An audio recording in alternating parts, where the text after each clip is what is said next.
Hello Nova Online Math 161. In this video, we're looking at section 3.5, topic 2, solving log equations using log properties. Solve the equation, write the solution set with exact value answers. So we have log base 3 of k plus log base 3 of k plus 2. And that equals, on the other side, log base 3 of 15.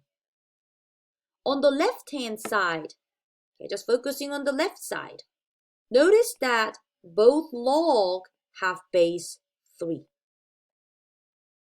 So we can combine this into a single log using the sum property of log. So look, we're going to write down log base 3. But you must multiply the log arguments. So I'm doing k times k plus 2. K plus 2. So that's now the left-hand side of the equation. Now on the right side, we have log base 3, 15. All right. Now let's solve this.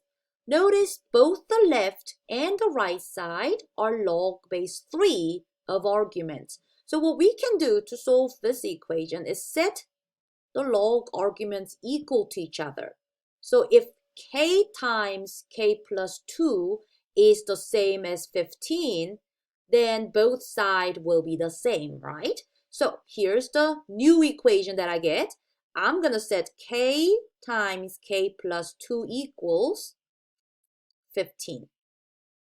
So somewhat we're kind of just ignoring this log base 3 outside, because if the outside structure is already the same. So if the inside arguments are the same, then the equation will be the same, right? Well, the equation will be true. So let's solve this. Distribute the k in. We're going to get k squared plus 2k equals 15. Let's move that k to the left side by subtracting 15. Subtract 15 from both sides.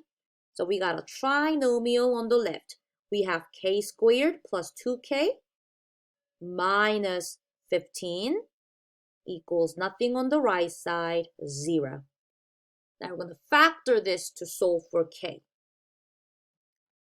So we're going to write k in the first positions. And let's think of two numbers that multiplies to be 15.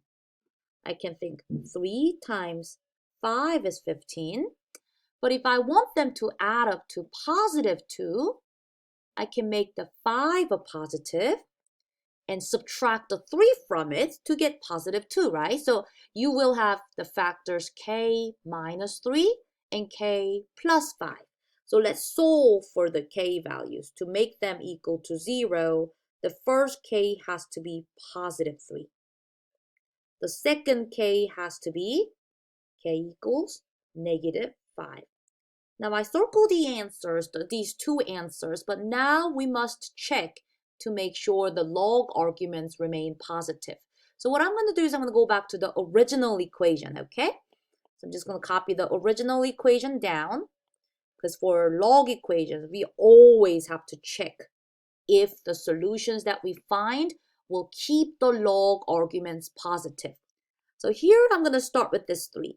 If I plug in 3 right there, well, then we have log base 3 of 3. That's a positive log argument, so that passes. If it comes out to be negative 3, then that can't be it. But 3 is positive, so it passed the first check. Now I'm going to plug in this 3 into the other log argument. Well, if I do 3 plus 2, that's a positive 5, right? So check. We found the first solution. X equals 3 is a solution to this equation. So 3 is fine. Now let's plug in the other candidate. We have x equals negative 5. What happens when you plug in negative 5 into this first log argument? You will get log base 3 of negative 5. Guys, log cannot have negative log argument, okay? So as soon as I saw that, this argument is negative, I'm going to tell them this can't be the answer to this log equation. Okay, same thing happens if you plug in this -5 into the second. You will get -5 plus 2, and -5 plus 2 is -3, and you can't have -3 as a log argument. So k equals -5 is what we called an extraneous solution. Okay, so the only true solution to this equation will be x equals +3. So when you're solving log equations, you must check for extraneous solution.